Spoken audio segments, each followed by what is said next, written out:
Então vamos lá, nós hoje vamos refletir sobre o Salmo 139. Com certeza vocês já ou leram, ou ouviram uma música sobre esse salmo. No final a gente vai cantar uma música bem conhecida, mas é um dos salmos mais belos, na minha opinião, né? Assim, muito profundo, e nós podemos aprender muito sobre quem é Deus, como é Deus, através desse salmo, né? Os atributos de Deus. Então vamos lá, eu vou pedir para alguém começar lendo do 1 ao 6. Quem pode? Senhor, tu me sondas e me conheces. Sabes quando assento e levanto. De longe penetras os meus pensamentos. Esquadrinhas o meu andar e o meu deitar. Conheces todos os meus caminhos. Ainda a palavra não me chegou à boca, não. E tu já a conheces, Senhor. Tu me cercas por trás e por diante, e sobre mim põe tua mão.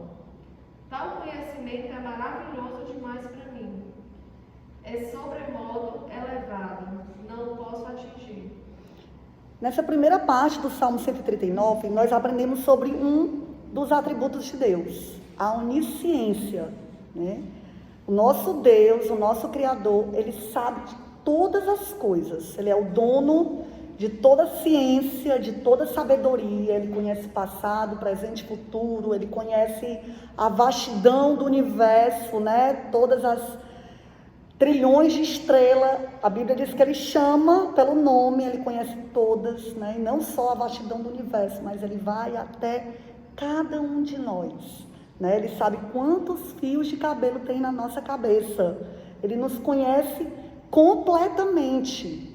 E aqui o salmista está manifestando essa onisciência de Deus. Senhor, tu me sondas e me conheces.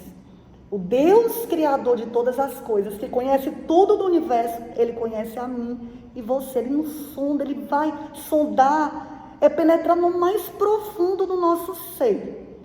Ele conhece tudo que está em nós, os nossos pensamentos. Ele conhece a nossa rotina, é o que Ele está dizendo aqui. Quando eu me assento, quando me levanto, o meu andar, o meu deitar, Ele conhece tudo ao nosso respeito. Ainda a palavra não me chegou à boca, né? Está só lá no nosso pensamento, Ele já sabe, né? Os cientistas dizem que a gente produz em média por dia 10.000 pensamentos. Deus conhece todos eles. E o salmista fica tão maravilhado com esse conhecimento da onisciência de Deus, desse nosso Deus ser tão maravilhoso, que sabe todas as coisas, que conhece a nosso respeito, que ele se maravilha dizendo: tal conhecimento é maravilhoso demais para mim, é sobremodo elevado, não posso atingir. Como é maravilhoso a gente parar e pensar que o nosso Deus, Ele nos conhece. Se Ele nos conhece, Ele sabe o que é melhor para nós. Ele conhece a nossa estrutura. Ele sabe as nossas ansiedades, Ele sabe as nossas dificuldades e Ele sabe as nossas necessidades, muito mais do que nós mesmos, porque nós não nos conhecemos a nós mesmos completamente, mas nosso Deus conhece, né? O nosso cônjuge, nosso pai, a nossa mãe, conhece a respeito de nós, mas eles não sabem o que tem lá dentro. Nosso Deus sabe. É maravilhoso demais, porque Ele sabe e Ele conhece tudo sobre nós, e Ele sabe o que é melhor para as nossas vidas. Mas outra coisa também, que quando eu estava refletindo nesse salmo, nessa parte, né, da onisciência de Deus, eu fiquei pensando sobre o amor de Deus, mesmo nos conhecendo. Vamos parar aqui para pensar, se nós aqui conhecêssemos os pensamentos um do outro, como seria, né? Provavelmente nós nos afastaríamos de todos, né? Ou então ia ser uma guerra, né, de relacionamento, não é não? Porque muitas vezes os nossos pensamentos são maus, verdade? Não é verdade? Mas Deus sabe. Os nossos maus pensamentos Ele conhece. Ele conhece o pior de nós, que está lá, Ele sonda, Ele vai lá no mais profundo do nosso ser, e Ele conhece o pior de nós. E mesmo assim, Ele nos ama. Ele não desiste de nos amar, porque conhece sobre nós, conhece a maldade do nosso coração, as nossas intenções, que muitas vezes são más, os nossos pensamentos. Ele mesmo assim nos ama. Porque Deus prova o seu amor para conosco pelo fato de Cristo ter morrido por nós, sendo nós ainda pecadores. Ele não nos amou porque ele viu bondade em nós. Não, ele nos conhece, ele viu o que ele sabe o que está dentro do nosso coração. Ele sabe que tem muita coisa má no nosso coração, somos pecadores. Mas mesmo assim, ele decidiu nos amar. Continuando aqui, a segunda parte, eu queria que alguém lesse do 7 ao 9. Para onde me ausentarei do teu espírito? Para onde fugirei da tua face? Se subo aos céus, lá tu estás. Se faço minha cama no mais profundo abismo, lá estás também.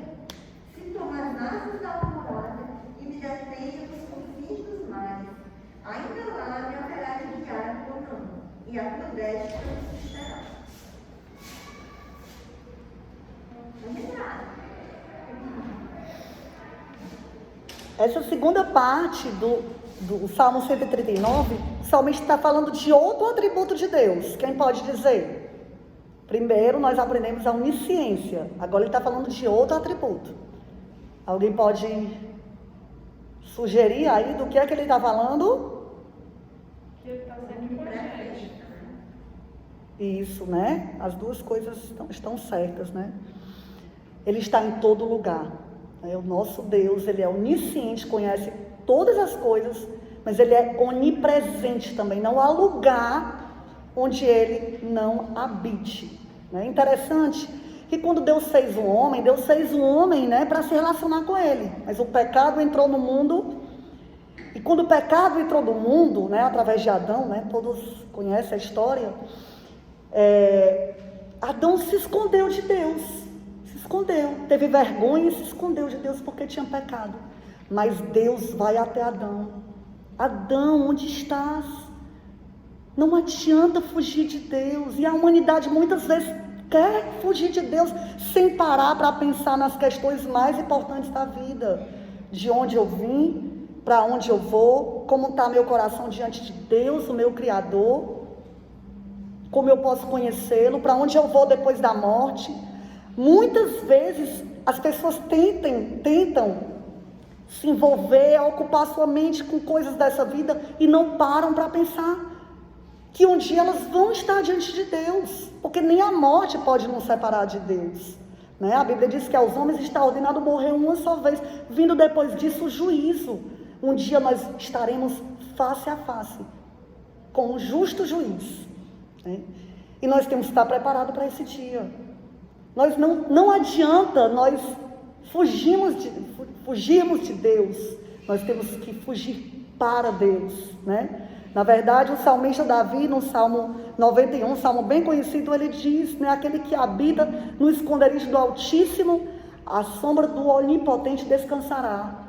Ele é o nosso esconderijo, ele deve ser a nossa segurança.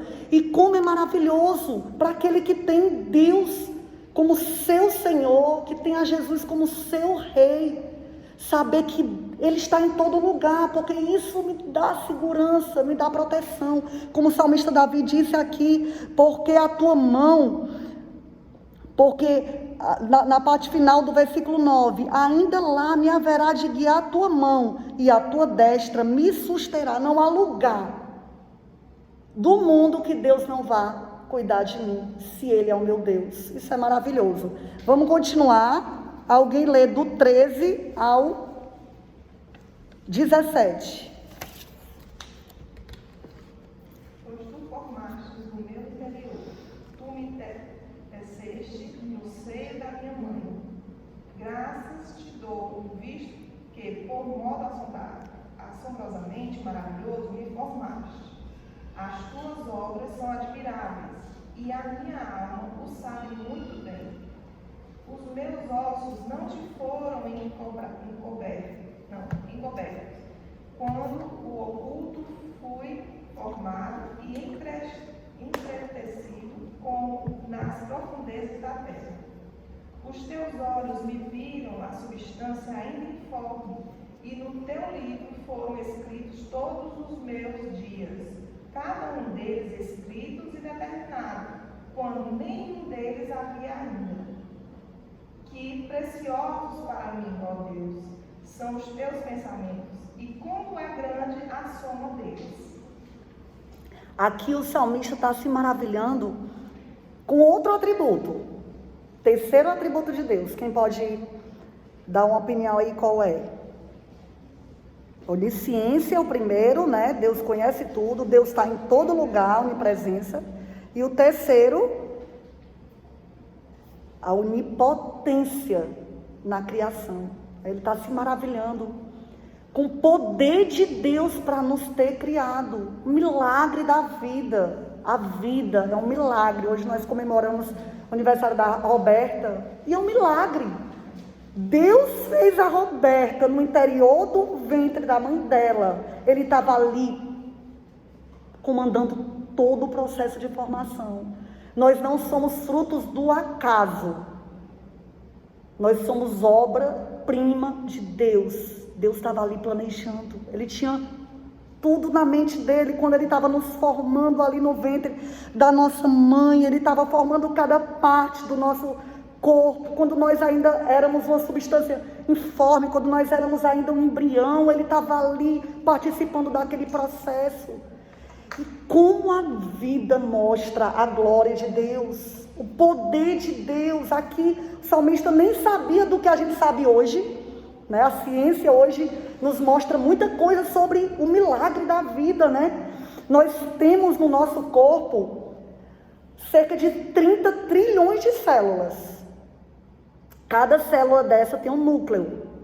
Cada núcleo tem aproximadamente 2 metros de código genético, mas eles são compactados em milionésimos de metro, né?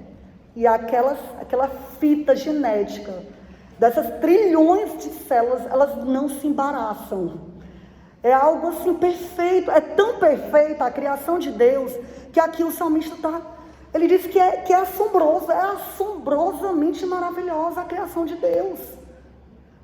Por isso que o homem não pode dizer, né, como o salmista em outro salmo diz o nécio no seu coração, não há Deus. Só o louco, o nécio, o tolo pode dizer não há Deus, porque a criação, a nossa vida, o nosso corpo humano, cada sistema do nosso corpo humano, sistema circulatório, eu estava pesquisando, sabe quanto a gente tem de vasos sanguíneos no nosso corpo? 95 mil quilômetros de vasos sanguíneos. Não é impressionante? Eu estava comentando com o Fabiano, não, deve ser 95 quilômetros. Eu fui conferir no artigo que eu tinha lido. 95 mil quilômetros de vasos sanguíneos. Né? O nosso cérebro, né? Supercomputador, que nem um computador desse mundo vai chegar aos pés do que há na nossa caixa craniana. Né? Mas Deus planejou tudo, porque Ele é perfeito, porque Ele é maravilhoso. E não só Ele planejou ali no nosso ventre, mas ele tem um plano para a nossa vida. Ele planejou também uma vida para cada um de nós, uma vida com Ele. A vida só vai ter sentido com Ele. Sem Ele, a vida é vazia. A vida não tem sentido, não tem razão, né? Mas Ele é aquele que nos satisfaz. E para terminar, eu vou pedir para alguém ler o 23 e o 24. Sonda-me, ó Deus, e conhece o meu coração, prova meus pensamentos. Vê se há em mim algum caminho mau e guia-me pelo caminho eterno. Até esse momento, o salmista estava falando do conhecimento de Deus, né? Nosso Deus é onisciente, é onipresente, é onipotente em sua criação. Ele estava nos dando informações para Ele mesmo, né? Sobre quem é Deus, a essência de Deus. Mas aqui ele sai da informação e ele vai para o relacionamento. Ele vai para a decisão. Ele diz, Senhor, sabendo o Deus grande que Tu és, onisciente, onipresente, onipotente, que sabe todas as coisas, que conhece tudo, que está em todo lugar, que me fez, que tem um plano para a minha vida. Agora, Senhor, vem até mim. Vem até mim. Vai no meu coração e sonda o meu coração. Conhece o meu coração, prova, vê como é que está o meu coração, Senhor. E essa deve ser a atitude de cada um de nós. A vida é corrida demais, a gente sempre tem coisas para fazer, mas não há nada mais importante nessa vida do que fazer o que o salmista está fazendo aqui. Ele está se colocando diante de Deus, ele está colocando o coração dele diante de Deus. E se nós colocarmos os nossos corações diante de Deus, nós vamos entender que nós temos caminhos maus, como o salmista diz aqui. Vê se há em mim algum caminho mau. Se nós formos sinceros, honestos com Deus e conosco, né, com nós mesmos, nós vamos concordar com Deus que há caminhos maus. Nem sempre os caminhos maus é a prostituição, né, como muitas pessoas acham, né, é matar, roubar. São esses pecados grosseiros, mas às vezes há inveja, às vezes há raiva, há ressentimento no nosso coração. Algum caminho mau há, porque a Bíblia diz que todos somos pecadores. Às vezes a gente acha que está num caminho bom. A Bíblia diz que aos homens, há caminhos que para um homem parecem bons, mas no final é um caminho de morte, né? Mas a gente tem que se colocar diante de Deus. Senhor, nos mostra como é que está o nosso coração diante de Deus e confessar, e dizer para Deus, concordar com Deus, que nós temos caminhos maus. Mas não só isso, ele termina de uma maneira maravilhosa, né, esse salmo. Vê se há em mim algum caminho mau e guia-me pelo caminho eterno. Não adianta só você ver que está no caminho mau, que há caminho mau no seu coração. É importante isso, porque a Bíblia diz que o que encobre os seus pecados nunca prosperará. O que esconde os seus pecados de Deus nunca prosperará. Mas que os que confessam e deixam, alcançam misericórdia, né? Mas não adianta você só reconhecer o seu caminho mau. Você tem que ser guiado pelo caminho eterno. Qual é esse caminho eterno? Quem pode dizer qual é esse caminho eterno? Tomé perguntou: Senhor, mostra-nos o caminho, né? Vocês já devem ter ouvido essa. Senhor, mostra-nos o caminho. E o que foi que Jesus respondeu? Eu sou o caminho, a verdade e a vida. Ninguém vem ao Pai senão por mim. Ele é o caminho, ele é o caminho eterno, ele é o Pai da eternidade, né? É o caminho que nós devemos trilhar. Para trilhar nesse caminho é necessário uma decisão, como o salmista, aqui no final do salmo, faz essa oração. Nós temos que fazer também essa oração sincera, de nos colocar diante de Deus, deixar que Ele nos revele o nosso coração, de nos arrependermos. Temos falado muitas vezes aqui sobre o arrependimento, mudança de mente. Se eu tenho vivido longe de Deus em caminhos maus, eu tenho que me colocar diante dele, deixar que ele transforme a minha vida e ser guiado por ele nesse caminho. E é maravilhoso, a vida passa a ter propósito. Esse Deus grande, poderoso, majestoso, onisciente, onipotente, onipresente, ele nos criou para isso, para estarmos neste caminho eterno, que é Jesus. Ele nos amou tanto que ele deu o Filho dele para vir até esse mundo, para morrer em nosso lugar e nos permitir que nós pudéssemos trilhar nesse caminho eterno que é Jesus. Vamos cantar música agora?